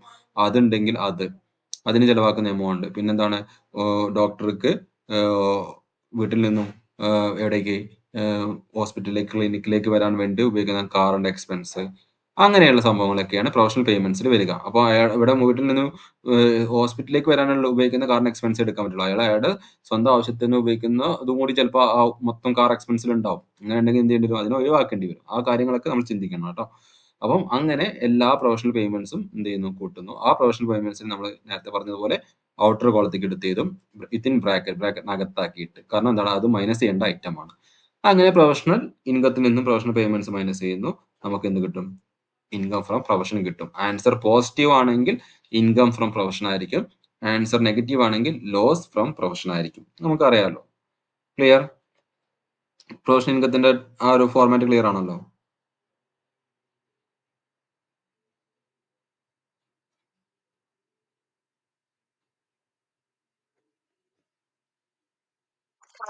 ഓക്കെ. ഇനി നമ്മൾ നോക്കുന്നത് അടുത്ത ബിസിനസ് ഇൻകത്തിന്റെ ഫോർമാറ്റ് ആണ് നമ്മൾ ഇനി നോക്കുന്നത്. നമ്മൾ 2 ഫോർമാറ്റും പഠിച്ചതിന് ശേഷം അടുത്ത ദിവസം അതിന്റെ പ്രോബ്ലം ചെയ്യാം. ഓക്കെ. അപ്പോൾ ബിസിനസ് ഇൻകത്തിന്റെ ഫോർമാറ്റ് നോക്കി. ഇങ്ങനെയാണ്. ബിസിനസ് ഇൻകത്തിന്റെ കേസിൽ ബിസിനസ് ഇൻകം കമ്പ്യൂട്ടേഷൻ സ്റ്റാർട്ട് ചെയ്യുന്നത് നെറ്റ് പ്രോഫിറ്റിൽ നിന്നായിരിക്കും. കാരണം ബിസിനസ് അവരുടേതായിട്ടുള്ള എന്താണ് ഒരു പ്രോഫിറ്റ് ആൻഡ് ലോസ് അക്കൗണ്ടും അല്ലെങ്കിൽ ഫിനാൻഷ്യൽ സ്റ്റേറ്റ്മെന്റ് ബിസിനസ് പ്രിപ്പയർ ചെയ്തിട്ടുണ്ടായിരിക്കും. ഓക്കെ. ആ പ്രിപ്പയർ ചെയ്തിട്ടുള്ള നെറ്റ് പ്രോഫിറ്റിൽ നമ്മൾ എന്ത് ചെയ്യുന്നു?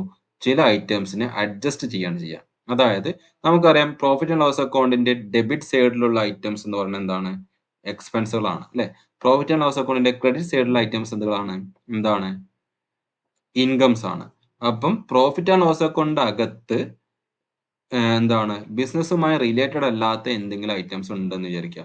അങ്ങനെ എന്തെങ്കിലും ഐറ്റം ബിസിനസ്സുമായി റിലേറ്റഡ് അല്ലാത്ത ഒരു ഐറ്റം നമ്മുടെ പ്രോഫിറ്റ് ആൻഡ് ലോസ് അക്കൗണ്ട് അകത്ത് ഉൾപ്പെടുത്തിയിട്ടുണ്ടെങ്കിൽ അതിനെ നമ്മൾ എന്ത് ചെയ്യും? തിരിച്ച് ആഡ് ചെയ്യും. അതാണ് ഡിസലോവ്ഡ് എക്സ്പെൻസ് ഡെബിറ്റഡ് എന്ന് പറഞ്ഞത്. അപ്പൊ ഡിസലോവ്ഡ് എക്സ്പെൻസ് ഡെബിറ്റഡ് എന്നതുകൊണ്ട് ഉദ്ദേശിക്കുന്നത് എന്താണ്?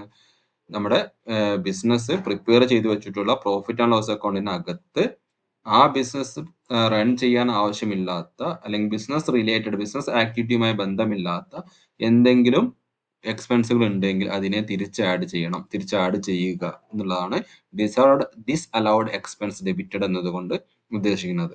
ഓക്കെ. അപ്പൊ ഇവിടെ ഐറ്റംസ് നോക്കി. ഇൻകം ടാക്സ് എന്ന് പറഞ്ഞ ഐറ്റം കാണാം നിങ്ങൾക്ക്. ഇൻകം ടാക്സ് എന്ന് പറഞ്ഞാൽ എന്താണ്? ഇൻകം ടാക്സ് പ്രൊഫഷണൽ ടാക്സ് ആണ്. അതായത് ഇൻകം ടാക്സ് ഇൻഡിവിജ്വൽ ടാക്സ് ആണ്. അതായത് അതിന്റെ ഓണർ അയാൾക്ക് ഉണ്ടാകുന്ന വരുമാനം ടാക്സ് ചെയ്യുന്നതാണ്. നമുക്കറിയാം ഓണറും ബിസിനസ്സും രണ്ടും രണ്ടായിട്ടാണ് അക്കൗണ്ടിങ്ങിൽ അല്ലെങ്കിൽ നമ്മൾ ട്രീറ്റ് ചെയ്യുന്നത് അല്ലെ. ബിസിനസ് എൻറ്റിറ്റി കൺസെപ്റ്റ് എന്ന കൺസെപ്റ്റ് ഒക്കെ നിങ്ങൾക്ക് അറിയാം. ഓണർ ബിസിനസ് രണ്ടും രണ്ടാണ്. അപ്പം ഓണറുടെ ഇൻകം ടാക്സ് ഇവിടെ ബിസിനസിന് ഇൻകത്തിൽ ഒരു എക്സ്പെൻസ് ആയിട്ട് കാണിക്കാൻ പാടില്ല.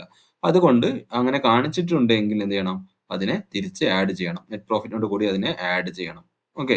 ഡൊണേഷൻ നിങ്ങൾ ചിന്തിച്ച് നോക്കി. ഇതും ഞാൻ നേരത്തെ പറഞ്ഞ പോലെ ഇൻകംപ്ലീറ്റ് ആണ്. മൊത്തം ഐറ്റംസും നമുക്ക് എടുക്കാൻ പറ്റില്ല. നിങ്ങൾ ചിന്തിക്കുക. ഞാൻ പറയുന്ന വേലാണ് നിങ്ങൾ ചിന്തിക്കേണ്ടത് ഒരു ക്വസ്റ്റ്യൻ കിട്ടുന്ന സമയത്ത്. ഓക്കെ. ഡൊണേഷൻ എന്ന് പറഞ്ഞ ഒരു ഐറ്റം എന്താണ്? നമ്മുടെ നിലവിലുള്ള പ്രോഫിറ്റ് ലോസ് അക്കൗണ്ടിനകത്ത് എക്സ്പെൻസ് സൈഡിൽ കാണുന്നുണ്ട്. ഡെബിറ്റ് ചെയ്ത് കാണുന്നുണ്ട് എന്ന് വിചാരിക്കുക. പക്ഷേ ബിസിനസ്സിന് അങ്ങനെ ഒരു ഡൊണേഷൻ, ബിസിനസ് റൺ ചെയ്യാൻ അങ്ങനെ ഒരു ഡൊണേഷന്റെ ആവശ്യമുണ്ടോ? ഒരു ബിസിനസ് റൺ ചെയ്യാൻ അങ്ങനെ ഒരു ഡൊണേഷന്റെ ആവശ്യം ഇല്ല. ഓക്കെ. അതുകൊണ്ട് തന്നെ എന്താണ്? അതുകൊണ്ട് തന്നെ ഡൊണേഷൻ എന്ന് പറഞ്ഞതും നമുക്ക് ഒരു അലോവബിൾ ആയിട്ടുള്ള എക്സ്പെൻസ് അല്ല. സോ അതിനെ എന്ത് ചെയ്യണം? തിരിച്ച് ആഡ് ചെയ്യണം. ആഡ് ബാക്ക് ചെയ്യണം. Okay. Then salary of owner. 1 minute.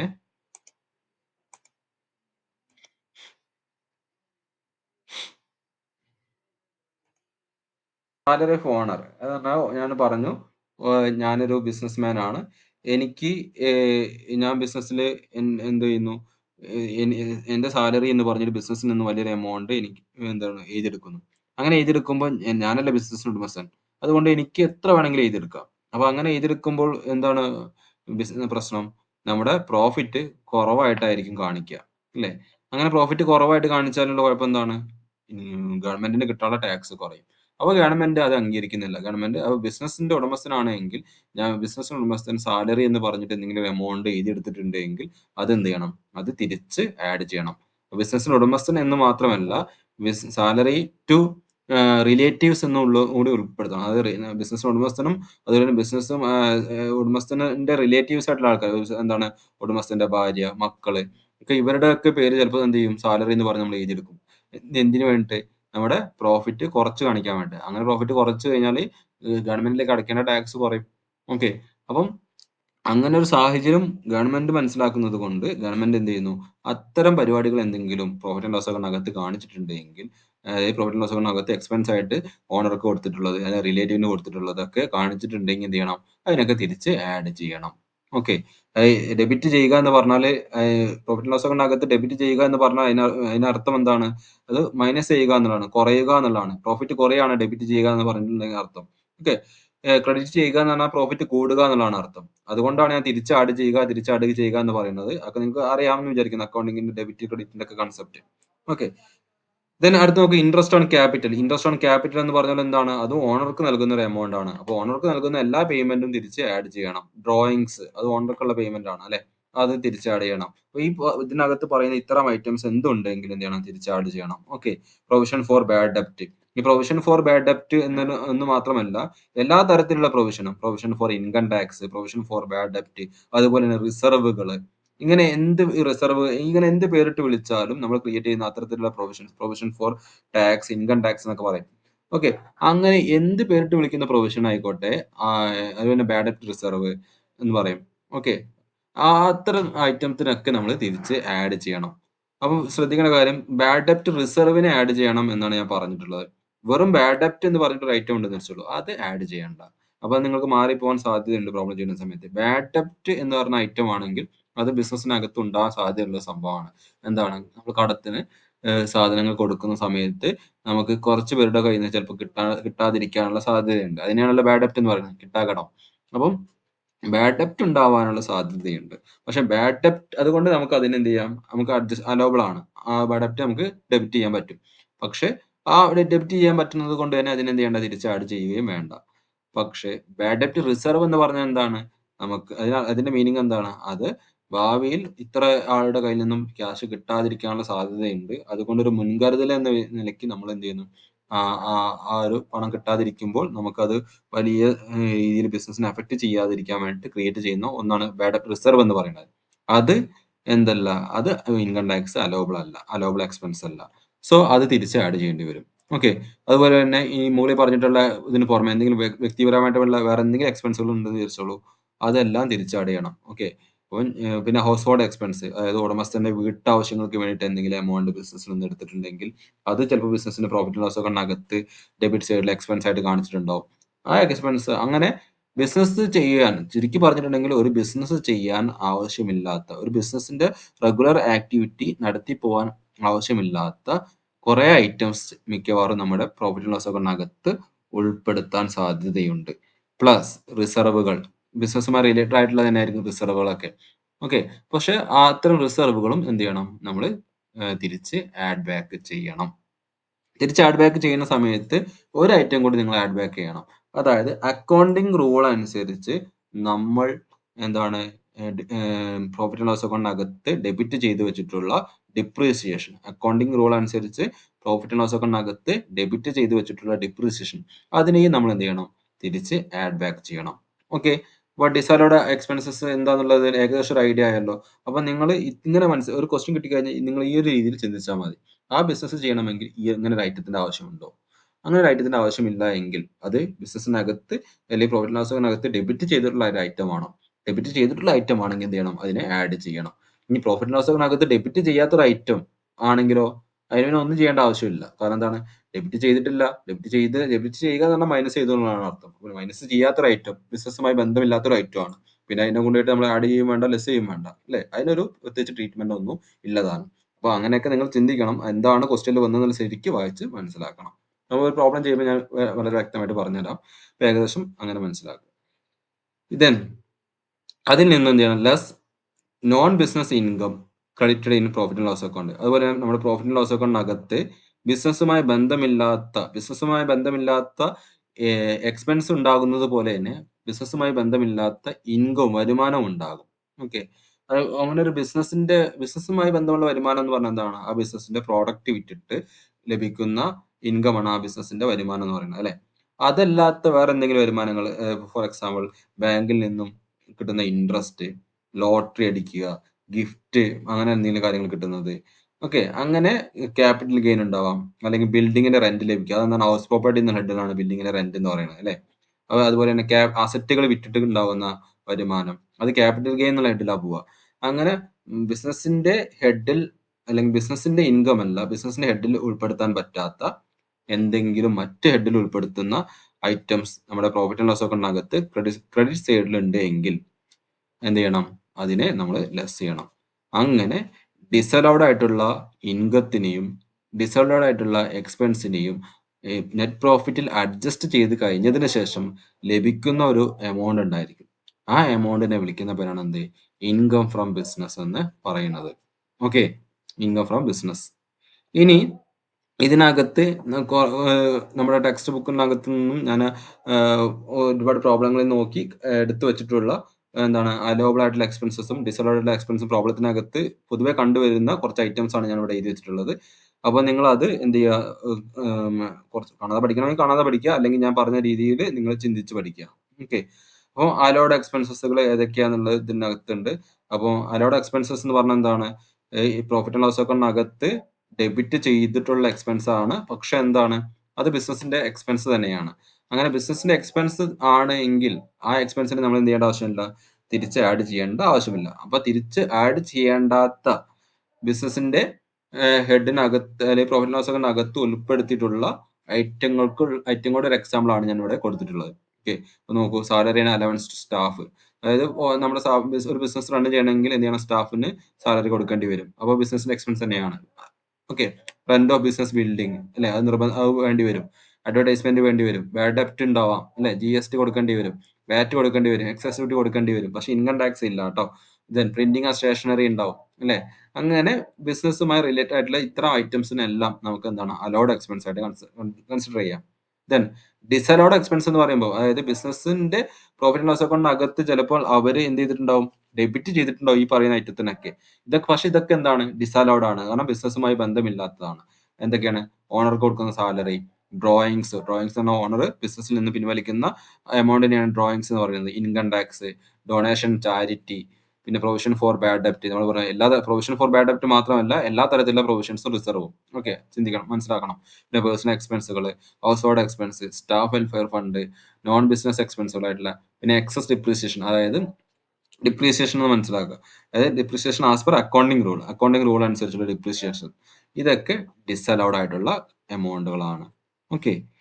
ഇനി ബിസിനസ് ഇൻകം ഏതൊക്കെയാണ്, നോൺ ബിസിനസ് ഇൻകം ഏതൊക്കെയാണെന്നുള്ളതാണ് ഇവിടെ കൊടുത്തിട്ടുള്ളത്. നോക്കൂ, ബിസിനസ് ഇൻകം ആയിട്ട് വരുന്നത് ഏതൊക്കെയാണ്? സെയിൽസ് ബിസിനസ് ഇൻകം ആണ്. ഗ്രോസ് പ്രോഫിറ്റ് ബിസിനസ് ഇൻകം ആയിട്ട് കൺസിഡർ ചെയ്യാം. സൺട്രി റെസിപ്റ്റ് എന്ന് പറഞ്ഞിട്ട് ക്വസ്റ്റ്യൻ കാണുകയാണെങ്കിൽ അത് ബിസിനസ് ഇൻകം ആണ്. Discount commission received business income ആണ്. Bad recovered allowed as earlier. അപ്പൊ ഇങ്ങനെ തന്നെ ക്വസ്റ്റ്യനിൽ കാണാം, bad recovered allowed as earlier എന്ന് പറഞ്ഞിട്ട് ക്വസ്റ്റ്യനിൽ ഒരു ഐറ്റം കാണുകയാണെങ്കിൽ അത് ബിസിനസിന്റെ ഇൻകം ആയിട്ട് നമുക്ക് പരിഗണിക്കാം. ഓക്കെ. ഇനി നോൺ ബിസിനസ് ഇൻകം ആയിട്ട് വരുന്ന ഏതൊക്കെയാണ്? Bank interest non business income ആണ്. ലോട്ടറി അതൊരു ലോട്ടറി എന്താണ്? നോൺ ബിസിനസ് ഇൻകം ആണ്. ഇതിനൊക്കെ വേറൊരു ഹെഡ് ഉണ്ട്. ബാങ്ക് ഇൻട്രസ്റ്റ്, ലോട്ടറി, ഗിഫ്റ്റ് ഇതൊക്കെ ഉപയോഗിക്കാൻ നമുക്ക് ഇൻകം ഫ്രം അതർ സോഴ്സ് എന്നുള്ള ഒരു ഹെഡ് ഉണ്ട്. ഓക്കെ. നമ്മൾ ഇനി പഠിക്കാൻ പോകുന്നുള്ളൂ. അപ്പൊ മനസ്സിലാക്കി, ഇതൊന്നും ബിസിനസിന്റെ ഹെഡിൽ വരുന്നതല്ല. ക്യാപിറ്റൽ ഗെയിൻ ബിസിനസിന്റെ ഇൻകം അല്ല. പിന്നെന്താണ്? ഹൗസ് പ്രോപ്പർട്ടി ഇൻകം ഇതിൽ കൊടുത്തിട്ടില്ല, പക്ഷെ അതും ബിസിനസിന്റെ ഇൻകം അല്ല അല്ലെ? ബിൽഡിംഗിൽ നിന്ന് കിട്ടുന്ന റെന്റ് ബിസിനസിന് ഇൻകം അല്ല. ദെൻ ബാഡ് റിക്കവേർഡ് അതെന്താണ്? Disallowed earlier. അലൗഡ് ഏർലിയർ ആണെങ്കിൽ ഇൻകം ആണ്. ഡിസലൗഡ് ഏർലിയർ എന്ന രീതിയിലാണ് ക്വസ്റ്റ്യനിൽ കാണുന്നത്. അപ്പൊ ഇത് ഈ രണ്ടും നിങ്ങൾ ശ്രദ്ധിക്കണം. ബാഡ് റിക്കവേർഡ് എന്ന് പറഞ്ഞിട്ട് ഒരേ ഐറ്റം തന്നെ എന്താണ്? ബിസിനസ് ഇൻകം ആവുന്നുണ്ട്, നോൺ ബിസിനസ് ഇൻകം ആവുന്നുണ്ട്. ഓക്കെ. അപ്പൊ അത് ശ്രദ്ധിക്കണം. എപ്പോഴാണ് അത് ബിസിനസ് ഇൻകം ആവുന്നത്? ബ്രാക്കറ്റിനകത്ത് നമുക്ക് ക്വസ്റ്റ്യനിൽ പറയും allowed earlier. Okay. Non business income ആവുന്നത് എപ്പോഴാണ്? അത് ഡിസലൗഡ് ഏർലിയർ എന്ന രീതിയിലായിരിക്കും ക്വസ്റ്റ്യനകത്ത് കാണുക. ആ ഒരു പോയിന്റ് നിങ്ങൾ കൃത്യമായിട്ട് എന്ത് ചെയ്യണം? നോട്ട് ചെയ്ത് വെക്കണം. ഓക്കെ. അപ്പൊ അത്രയാണ് നമ്മൾ പ്രധാനമായിട്ടും ഈ ഒരു ചാപ്റ്ററിൽ നമുക്ക് മനസ്സിലാക്കാനുള്ളത്. ഇനി ഒരു 3 പോയിന്റ്സ് എക്സ്ട്രാ ഉണ്ട്. 3 പോയിന്റ്സ് ജസ്റ്റ് ഒന്ന് നോക്കി വെച്ചാൽ മതി. സെക്ഷൻ 40A അത് അൺറീസണബിൾ പേയ്മെന്റ് നമ്മൾ നേരത്തെ ഓൾറെഡി പറഞ്ഞിട്ടുള്ള അതേ പോയിന്റ് തന്നെയാണ് നമ്മൾ എടുത്തു പറയാന്നുള്ളൂ. അത് unreasonable payment to relative substantial interest as determined by assessing officer not allowed as deduction. അതായത് ഒരു ബിസിനസ് ആ ബിസിനസ്സിനകത്തുള്ള അല്ലെങ്കിൽ ബിസിനസ്സുമായി ബന്ധമുള്ള ഓണറുടെ ബന്ധുക്കാർക്ക്, കുടുംബക്കാർക്കൊക്കെ എന്താണ് എന്തെങ്കിലും ഒരു എമൗണ്ട് കൊടുത്തു എന്ന് വിചാരിക്കും. ആ കൊടുക്കുന്നത് അൺറീസണബിൾ ആണ്.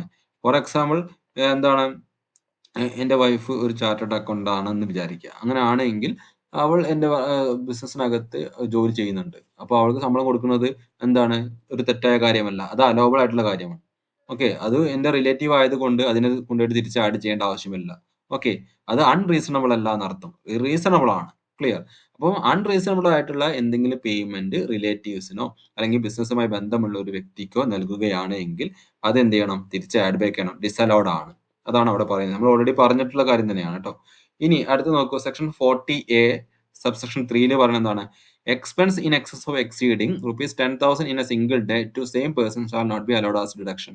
അതായത് ക്യാഷ് ആയിട്ട് ഒരു വ്യക്തിക്ക് ഒരു ദിവസം 10,000 രൂപയ്ക്ക് സെയിം പേഴ്സൺ ആണ് ട്ടോ. ഒരു വ്യക്തിക്ക് ഒരു സെയിം പേഴ്സണ് നമ്മൾ ക്യാഷ് ആയിട്ട് 10,000 രൂപയ്ക്ക് മുകളിൽ കൊടുത്തു എന്ന് വിചാരിക്കുക. അങ്ങനെ കൊടുത്തു കഴിഞ്ഞാൽ പിന്നെ ആ പേയ്മെന്റ് എന്താവില്ല, നമുക്ക് എക്സ്പെൻസ് ആയിട്ട് ട്രീറ്റ് ചെയ്യാൻ പറ്റില്ല. എക്സ്പെൻസ് ആയിട്ട് ട്രീറ്റ് ചെയ്യാം നമ്മുടെ സാധാരണ പ്രോഫിറ്റ് ആൻഡ് ലോസ് അക്കൗണ്ടിൽ. പക്ഷേ ഇൻകം ടാക്സിന്റെ പോയിന്റ് ഓഫ് വ്യൂ അതിനെന്ത് ചെയ്യാൻ പറ്റില്ല, മൈനസ് ചെയ്യാൻ പറ്റില്ല.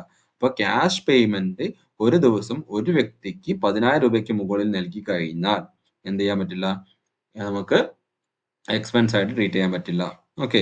ദെൻ നോക്കൂ. ഫോർ ട്രക്ക് ഓപ്പറേറ്റർ, അതായത് ഈ നാഷണൽ പെർമിറ്റ് വണ്ടി, ബസ്, ഇതിലൊക്കെ വാഹനങ്ങൾ ഉണ്ടല്ലോ. അത്തരം വാഹനങ്ങളിൽ പോകുന്ന ഡ്രൈവർമാർക്കൊക്കെ ചിലപ്പോൾ എന്താണ് 10,000 രൂപ ഒന്നും കൈവശം വെച്ചാൽ മതിയാവില്ല. അപ്പൊ ഒരു 35,000 രൂപ വരെ അവർക്ക് എന്തുണ്ട്, ഇളവുണ്ട്. അല്ലാത്ത കേസിൽ 10,000 രൂപ. അപ്പം ഒരു വ്യക്തിക്ക് ഒരു ദിവസം 10,000 രൂപയ്ക്ക് മുകളിൽ, ആ പോയിന്റ് നിങ്ങൾ ശ്രദ്ധിക്കണം. ക്വസ്റ്റ്യനകത്ത് ചിലപ്പോൾ ഒരു അഡ്ജസ്റ്റ്മെന്റ് ആയിട്ട് ഒരു ഐറ്റം ആയിട്ട് ചിലപ്പോൾ ആ രീതിയിലുള്ള ഒരു എലമെന്റ് വരാം. ഓക്കെ. പിന്നെ സെക്ഷൻ 43B എന്ന് പറയുന്നത് എന്താ വെച്ചിട്ടുണ്ടെങ്കിൽ ടൈം ലിമിറ്റ് പറയുന്നുണ്ട്. അതായത് ആക്ച്വൽ പേയ്മെന്റ് നടന്നാൽ മാത്രമേ ഇത്തരം ഐറ്റത്തിനെ നമുക്ക് എന്ത് ചെയ്യാൻ പറ്റുള്ളൂ, എക്സ്പെൻസ് ആയിട്ട് അല്ലെങ്കിൽ അലൗബിൾ ട്രീറ്റ് ചെയ്യാൻ പറ്റുള്ളൂ. അപ്പോൾ interest payment to bank, tax payment to government, indirect tax payment to government, employer contribution to provident fund, gratuity, leave salary, bonus and commission, payment made to railway for use of railway asset. അപ്പൊ ഇതിനൊക്കെ നമുക്ക് deduction ലഭിക്കണമെങ്കിൽ, ഈ പറഞ്ഞിട്ടുള്ള എക്സ്പെൻസിനൊക്കെ നമുക്ക് deduction claim ചെയ്യണമെങ്കിൽ അത് കൊടുക്കാനുണ്ട് എന്ന് പറഞ്ഞ് കാണിച്ചാൽ പോരാ. ഡ്യൂ ആയാൽ മാത്രം പോരാ. അതിന്റെ പേയ്മെന്റ് നടക്കണം. അപ്പൊ ഇതിന്റെയൊക്കെ പേയ്മെന്റ്, ഇപ്പൊ GST അടയ്ക്കാനുണ്ടായാൽ മാത്രം പോരാ, GST അടച്ചിട്ടുണ്ടാവണം. അങ്ങനെ പേയ്മെന്റ് കൃത്യമായിട്ട് നടന്നിട്ടുണ്ട് എങ്കിൽ നമുക്ക് എന്ത് ചെയ്യാം, അതിന് എന്ത് കിട്ടുള്ളൂ, ഡിഡക്ഷൻ ക്ലെയിം ചെയ്യാൻ പറ്റുള്ളൂ. ഈ പറഞ്ഞിട്ടുള്ള ഐറ്റത്തിന് കേട്ടോ. ഇതിനകത്ത് പറഞ്ഞിട്ടുള്ള ലിസ്റ്റ് ചെയ്തിട്ടുള്ള ഐറ്റത്തിന്. ആ ഐറ്റം ഒന്ന് നോക്കി വെക്കുക. അപ്പോൾ അത് 43B പറയുന്ന ടൈം ലിമിറ്റ് ആണ്. ടൈം ലിമിറ്റ് എന്ന് പറഞ്ഞിട്ടുണ്ടെങ്കിൽ ഒരു അസസ്മെന്റ് ഇയറിന്റെ ആ ഒരു അസസ്മെന്റ് കംപ്ലീറ്റ് ആക്കുന്നതിന് മുമ്പ് ഇതിന്റെ പേയ്മെന്റ് നടന്നിരിക്കണം. അങ്ങനെ നടന്നിട്ടുണ്ടെങ്കിൽ മാത്രമേ നമുക്ക് ഈ ഡിഡക്ഷൻ ക്ലെയിം ചെയ്യാൻ പറ്റുള്ളൂ. 1, 2, 3 പോയിന്റ്സ് ഒന്ന് നോട്ട് ചെയ്ത് വെക്കുക. ശ്രദ്ധിക്കണം ട്ടോ. ഇനി നമ്മളിപ്പോ പറഞ്ഞിട്ടുള്ള ഓവറോൾ ചാപ്റ്ററിന്റെ സമ്മറിയിൽ നിങ്ങൾ ഫോർമാറ്റ് ഒന്ന് പഠിച്ചിട്ട് അങ്ങനത്തെ കാര്യങ്ങളൊന്നും നിങ്ങൾക്ക് ഓർത്ത് വെക്കാൻ പറ്റിയില്ലെങ്കിൽ പോലും നിങ്ങൾ ഈ പോയിന്റ്സ് ടു ബി റിമെമ്പേർഡ് എന്ന് പറഞ്ഞിട്ടുള്ള ഈ ഒരു കാര്യം നിങ്ങൾക്ക് കൃത്യമായിട്ട്, ഈ 5 പോയിന്റ് കൃത്യമായിട്ട് നിങ്ങൾക്ക് മനസ്സിരുത്തി പഠിക്കാൻ പറ്റിയാലും നിങ്ങൾക്ക് ഇതിലെ പ്രോബ്ലങ്ങൾ ചെയ്യാൻ പറ്റും. ഓക്കെ. അപ്പൊ എന്തൊക്കെയാണെന്നുള്ളത് നമ്മളിപ്പോ പറഞ്ഞിട്ടുള്ള എല്ലാ കാര്യത്തിനും ചുരുക്കി ഇവിടെ എഴുതിയിട്ടുള്ളതാണ്. അപ്പൊ നോക്കൂ, ഞാൻ പറയാം. Items debited to profit and loss account which is not related to business. അതായത് നമ്മുടെ പ്രോഫിറ്റ് ആൻഡ് ലോസ് അക്കൗണ്ട്, ബിസിനസിന്റെ പ്രോഫിറ്റ് ആൻഡ് ലോസ് അക്കൗണ്ടിനകത്ത് ഡെബിറ്റ് ചെയ്തിട്ടുള്ള ഐറ്റം അതെന്താണ്, which is not related to business, അത് ബിസിനസ്സുമായി ബന്ധമില്ലാത്തതാണ് എങ്കിൽ എന്ത് ചെയ്യണം, add back to net profit. Net പ്രോഫിറ്റിനോട് കൂടി അതിനെ എന്ത് ചെയ്യണം, ആഡ് ചെയ്യണം. നമ്മൾ ഓൾറെഡി പറഞ്ഞതാണ്. ഓക്കെ. അപ്പൊ നിങ്ങൾക്ക് ഇത്രയും കാര്യങ്ങൾ നിങ്ങൾക്ക് അറിയേണ്ട ആവശ്യമുള്ളൂ ശരിക്കും ഈ ചാപ്റ്ററിൽ പ്രോബ്ലം ചെയ്യാം. ഓക്കെ. അപ്പൊ ഒന്നുകൂടി പറയാം. Items debited to profit and loss account. Profit and loss അക്കൗണ്ടിനകത്ത് ഡെബിറ്റ് ചെയ്തിട്ടുള്ള ഒരു ഐറ്റം ആണ്. പക്ഷെ എന്താണ്, ബിസിനസ്സുമായി ബന്ധമില്ലാത്തതാണ് എങ്കിൽ എന്ത് ചെയ്യണം, അതിനെ നെറ്റ് പ്രോഫിറ്റിനോട് കൂടി ആഡ് ചെയ്യണം. ഓക്കെ. രണ്ടാമത്തെ പോയിന്റ് നോക്കൂ. Items credited to profit and loss account which is not related to business. അപ്പം പ്രോഫിറ്റ് ആൻഡ് ലോസ് അക്കൗണ്ടിനകത്ത് ക്രെഡിറ്റ് ചെയ്തിട്ടുള്ള ഐറ്റം ആണ്, പക്ഷെ അത് ബിസിനസ്സുമായി ബന്ധമില്ലാത്തതാണ് എങ്കിൽ എന്ത് ചെയ്യണം, ലെസ് ചെയ്യണം. ഡെബിറ്റ് ചെയ്തിട്ടുള്ള ഐറ്റം ബിസിനസ്സുമായി ബന്ധമില്ല എങ്കിൽ ആഡ് ചെയ്യണം. ക്രെഡിറ്റ് ചെയ്തിട്ടുള്ള ഐറ്റം ബിസിനസ്സുമായി ബന്ധമില്ലെങ്കിൽ എന്ത് ചെയ്യണം? ലെസ് ചെയ്യണം. പ്രോഫിറ്റ് ആൻഡ് ലോസ് അക്കൗണ്ടിനകത്ത് ട്ടോ. ഇനി നോക്കൂ, items shown in profit and loss account which is related to business. Profit and loss അക്കൗണ്ടിനകത്തുള്ള ഒരു ഐറ്റം ആണ്, അത് ബിസിനസ്സുമായി ബന്ധമുള്ളതാണ്. അപ്പൊ അതിനെന്താ ട്രീറ്റ്മെന്റ്? അതിനെ ഒന്നും ചെയ്യണ്ട. No adjustment is required. അതെന്താ വെച്ചിട്ടുണ്ടെങ്കിൽ കുട്ടികൾ എന്ത് ചെയ്യുക വെച്ചിട്ടുണ്ടെങ്കിൽ എല്ലാം ഓരോ ആഡും ലെസ്സും ചെയ്യുന്നത് കൊണ്ട് എല്ലാ ഐറ്റത്തിനും കൊണ്ടിട്ട് ചിലപ്പോൾ എന്ത് ചെയ്യും? ആഡും ലെസ്സും ചെയ്യും. അപ്പൊ അങ്ങനെ ചെയ്യരുത് എന്നാണ് പറയുന്നത്. ഓക്കെ, പ്രോഫിറ്റ് ആൻഡ് ലോസ് അക്കൗണ്ടിനകത്ത് ബിസിനസ്സുമായി ബന്ധമുള്ള ഐറ്റംസ് ഉണ്ട് എങ്കിൽ, നമ്മൾ ഇവിടെ പറഞ്ഞിട്ടുണ്ട് എന്തൊക്കെയാണ് ബിസിനസ്സുമായി ബന്ധമുള്ള ഐറ്റംസ് ഉള്ളത് അല്ലെ, മുകളിൽ നമ്മൾ നോക്കിയപ്പോൾ പറഞ്ഞിട്ടുണ്ടായിരുന്നു. അങ്ങനെ പ്രോഫിറ്റ് ആൻഡ് ലോസ് അക്കൗണ്ടിനകത്ത് ബിസിനസ്സുമായി ബന്ധമുള്ള ഐറ്റംസ് ഉണ്ട് എങ്കിൽ നമ്മളിവിടെ കണ്ടതാണ് അല്ലെ, ഈ അലോഡ് എക്സ്പെൻസസുകൾ. അങ്ങനെ ബിസിനസ്സുമായി ബന്ധമുള്ള ആ അലോഡ് എക്സ്പെൻസസ് എന്തെങ്കിലും ഉണ്ട് പ്രോഫിറ്റ് ആൻഡ് ലോസ് അക്കൗണ്ടിനകത്ത് എങ്കിൽ അതിനെ കൊണ്ടുപോയിട്ട് ആഡ് ചെയ്യാനോ ലെസ് ചെയ്യാനോ നിൽക്കരുത്. ക്ലിയർ? അതിന് അഡ്ജസ്റ്റ്മെന്റ് ആഡും ചെയ്യേണ്ട ലെസ്സും ചെയ്യേണ്ട, അതിനെ നിങ്ങൾ മെയിൻറ്റെയിൻ ചെയ്യേണ്ട എന്നർത്ഥം. ഇനി നോക്കൂ, നാലാമത്തെ ഐറ്റം എക്സ്പെൻസ് അല്ലെങ്കിൽ income. Expense or income related to business which is not debited or credited in profit and loss account less or add from to net profit.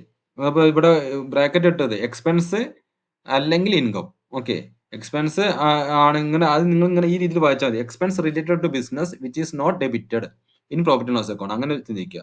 അപ്പോൾ ബിസിനസ്സുമായി ബന്ധമുള്ള expense related to business which is not debited in profit and loss account. Profit and loss അക്കൗണ്ടിൽ debit ചെയ്തിട്ടില്ല, എന്നാൽ ബിസിനസ്സുമായി ബന്ധമുള്ള ഒരു expense ആണ്. അങ്ങനെയെങ്കിൽ, അതായത് നമുക്കറിയാം അഡീഷണൽ ഇൻഫർമേഷൻ എന്ന് പറഞ്ഞ് തരാറുണ്ട്.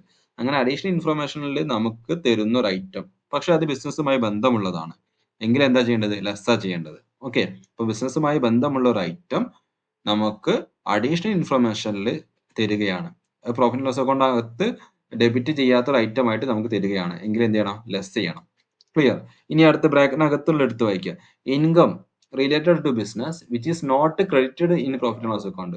ബിസിനസ്സുമായി ബന്ധമുള്ള ഒരു ഇൻകം ഉണ്ട്, പക്ഷെ അത് ബിസിനസിന്റെ പ്രോഫിറ്റ് ആൻഡ് ലോസ് അക്കൗണ്ടിനകത്ത് ക്രെഡിറ്റ് ചെയ്തിട്ടില്ല.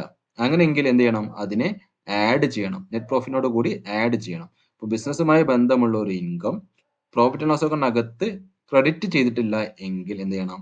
അതിനെ നമ്മൾ ആഡ് ചെയ്യുകയും വേണം. Okay, then last point, all provisions and reserve other than statutory. നിയമപരമായിട്ട് നമ്മൾ ക്രിയേറ്റ് ചെയ്യേണ്ട കുറച്ച് സ്റ്റാറ്റ്യൂട്ടറി റിസർവുകളുണ്ട്. അത്തരം സ്റ്റാറ്റ്യൂട്ടറി റിസർവുകൾ അല്ലാത്ത എല്ലാ പ്രൊവിഷൻസും എല്ലാ റിസർവും എന്ത് ചെയ്യണം? നെറ്റ് പ്രോഫിറ്റിനോട് കൂടി ആഡ് ചെയ്യണം. ഓക്കെ, അപ്പൊ ഇത്രയും ഈ 5 പോയിന്റ്സ് നമ്മളിപ്പോ ഇന്ന് പറഞ്ഞിട്ടുള്ള മൊത്തം കാര്യങ്ങൾ ഉൾക്കൊള്ളിച്ചിട്ടുള്ള ഒരു 5 പോയിന്റ്സ് ആണത്. ഈ 5 പോയിന്റ്സ് കൃത്യമായിട്ട് തറവാക്കി വെച്ച് കഴിഞ്ഞാൽ, അതായത് ഈ 5 പോയിന്റ്സിൽ പറയുന്ന കാര്യങ്ങൾ നിങ്ങൾക്ക് ക്വസ്റ്റ്യൻ വായിച്ച് ചെയ്യാൻ പറ്റി കഴിഞ്ഞാൽ നിങ്ങൾ എന്താണ് രണ്ടാമത്തെ എസ്എ ചാപ്റ്റർ എന്ന് പറയാം. നമുക്ക് ഇതിൽ ഒന്നാമത്തെ SA chapter income from salary ആണ്. രണ്ടാമത്തെ എസ്എ ചാപ്റ്റർ നമുക്ക് കൺസിഡർ ചെയ്യാൻ പറ്റുന്ന ഒന്നാണ് എന്ത്? PGBP, profit or gain of business provision എന്ന് പറയുന്നത്. നിങ്ങൾക്ക് വളരെ ഈസി ആയിട്ട് എസ്എ ചാപ്റ്ററിലെ ക്വസ്റ്റ്യൻ ആൻസർ ചെയ്യാൻ പറ്റും. ഓക്കെ,